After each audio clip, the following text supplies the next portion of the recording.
അന്താരാഷ്ട്ര വിപണിയിൽ ക്രൂഡ് ഓയിലിന്റെ വിലയിടിഞ്ഞതോടെ രാജ്യത്ത് പെട്രോളിനേക്കാൾ കുറഞ്ഞ വിലയിലാണ് വിമാനത്തിനുള്ള ഇന്ധനം വിൽക്കുന്നത്.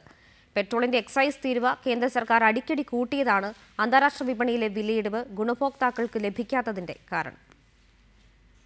പെട്രോളിയം ഉൽപ്പന്നങ്ങളിൽ ഏറ്റവും അധികം വില കൂടിയ സാധാരണ നിലയിൽ വിമാനത്തിന് ഉപയോഗിക്കുന്ന ഇന്ധനമായ ഏവിയേഷൻ ടർബൈൻ ഫ്യൂവലിനാണ്. എന്നാൽ ഇപ്പോൾ ദില്ലിയിലെ സ്ഥിതി വ്യത്യസ്തമാണ്. 1 ലിറ്റർ പെട്രോളിന് 58 രൂപ 91 പൈസ ഈടാക്കുമ്പോൾ വിമാനത്തിനുള്ള ഇന്ധനത്തിന്റെ വിലയാകട്ടെ ലിറ്ററിന് 52 രൂപ 42 പൈസ മാത്രം. എക്സൈസ് ഡ്യൂട്ടി നിശ്ചയിച്ചതിലെ അപാകതയാണ് പെട്രോളിനെ വിമാന ഇന്ധനത്തിന്റെ വിലയ്ക്കും മുകളിലെത്തിച്ചത്. കഴിഞ്ഞ 3 മാസത്തിനിടെ 4 തവണയായി പെട്രോളിന്റെ എക്സൈസ് തീരുവ കേന്ദ്ര സർക്കാർ വർദ്ധിപ്പിച്ചിരുന്നു. 16 രൂപ 95 പൈസയാണ് ദില്ലിയിൽ 1 ലിറ്റർ പെട്രോളിന്റെ എക്സൈസ് തീരുവ. അന്താരാഷ്ട്ര വിപണിയിൽ ക്രൂഡ് ഓയിലിന്റെ വില കുത്തനെ ഇടിഞ്ഞത് വിമാന ഇന്ധനത്തിന്റെ വിലയിൽ ഗണ്യമായ കുറവുണ്ടാക്കി. ചരിത്രത്തിൽ ആദ്യമായാണ് പെട്രോളിന് വിമാന ഇന്ധനത്തെക്കാൾ വില കൂടുന്നതെന്നാണ് വിദഗ്ധർ അഭിപ്രായപ്പെടുന്നത്.